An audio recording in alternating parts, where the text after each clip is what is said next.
তাতে কোনো সন্দেহ নাই।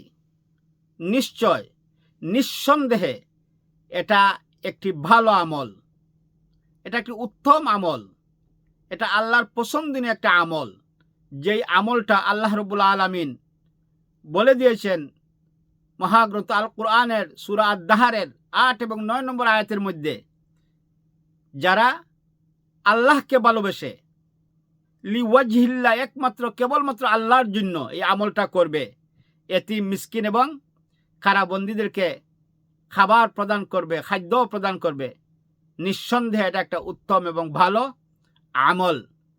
আসসালামু আলাইকুম ওয়া রাহমাতুল্লাহি ওয়া বারাকাতুহু। আলহামদুলিল্লাহি রাব্বিল আলামিন ওয়াসসালাতু ওয়াসসালামু আলা আশরাফিল আমবিয়া ওয়া সাইয়্যিদিল মুরসালিন ওয়া আলা আলিহি ওয়া সাহবিহি আজমাইন। আম্মা বা'দু ফাআউযু বিল্লাহি মিনাশ শাইতানির রাজীম। বিসমিল্লাহির রহমানির রহিম। ওয়া ইউতঈমুনা আত-তাআমা আলা হুব্বিহি মিসকিনান ওয়া ইয়াতীমান ওয়া আসীরা।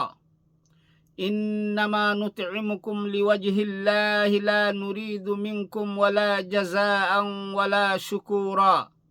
সাদাকাল্লাহুল আযীম। আল্লাহ সুবহানাহু ওয়া তাআলা মহাগ্রন্থ আল কোরআনের সূরা আদ-দাহরের 8 এবং 9 নম্বর আয়াতের মধ্যে দুনিয়ার সমস্ত মুমিন মুসলমানকে উদ্দেশ্য করে অত্যন্ত উত্তম, অত্যন্ত সুন্দর, অত্যন্ত গুরুত্বপূর্ণ একটি আমল বা একটা অভ্যাসের নির্দেশ দিয়েছেন, বর্ণনা করেছেন, যে যারা আল্লাহ তাআলাকে ভালোবেসে আল্লাহ তাআলার উদ্দেশ্যে আল্লাহ রব্বুল আলামিনকে রাজি এবং সন্তুষ্টি করার জন্য মিসকিন, ইয়েতিম এবং কারাবন্দীদেরকে খাদ্য প্রদান করে, কিন্তু শর্ত দিচ্ছেন আল্লাহ তাআলাকে ভালোবেসে। আর 2 নম্বরে 9 নম্বর আয়াতের মধ্যে আল্লাহ রাব্বুল আলামিন বলছেন, ইন্নামা নুতঈমুকুম লিওয়াজহিল্লাহি লা নুরিদু মিনকুম জাযাআন ওয়ালা শুকুরা। যেই ইয়েতিম, যেই মিসকিন এবং যেই কারাবন্দীদেরকে খাদ্য প্রদান করবে এবং খাওয়াইবে, কিন্তু তাদের কাছে কোনো প্রতিদান চাইবে না, তাদের কাছে কোনো ধরনের কিছু প্রত্যাশা করবে না, থ্যাংক ইউ হোক বা বদলা কোনো কাজ বা উজরত হোক, কোনো প্রতিদান চাইবে না। এটা অবশ্যই অবশ্যই আল্লাহ তাআলার কাছে অত্যন্ত উত্তম এবং সৎ ভালো একটা কাজ, যেই কাজটা আল্লাহ পছন্দ করেন। তাই আল্লাহ রাব্বুল আলামিন বলেন, ওয়া ইউতঈমুনা আত-তাআমা আলা হুব্বিহি।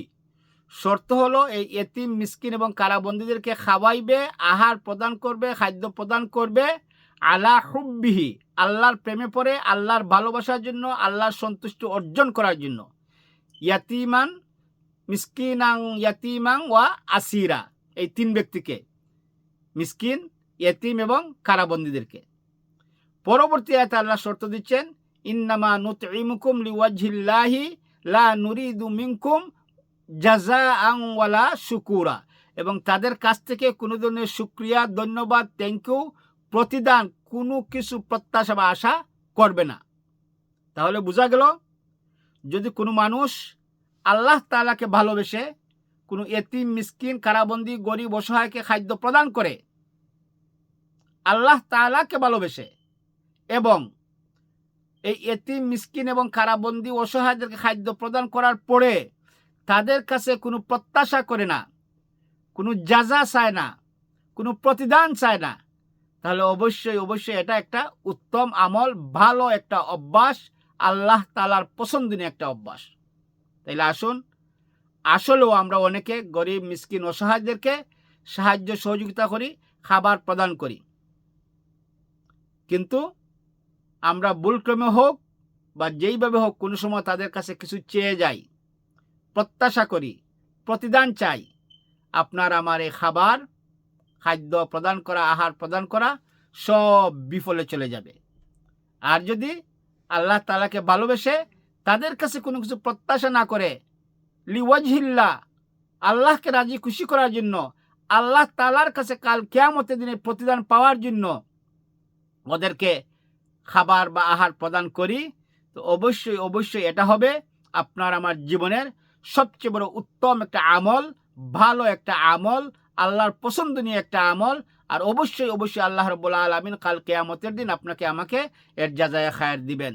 তা আসুন আমরা সবাই যেন সূরা আদ-দাহরের ৮ এবং ৯ নম্বর আয়াতের আলোকে ওয়া ইউতঈমুনা আত-তাআমা আলা হুব্বিহি মিসকিনান ওয়া ইয়াতীমান ওয়া আসীরা ইন্নামা নুতঈমুকুম লিওয়াজহিল্লাহি ওয়া লা নুরিদু মিনকুম জাযাআন ওয়া লা শুকুরা, এর আলোকে গরিব, মিসকিন, অসহায়, এতিম এবং কারাবন্দীদেরকে খাদ্য প্রদান করতে পারি।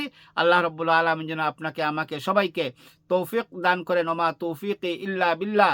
ওয়াসসালামু আলাইকুম ওয়া রাহমাতুল্লাহি ওয়া বারাকাতুহু। ওয়াল্লাহু আ'লামু বিস-সাওয়াব।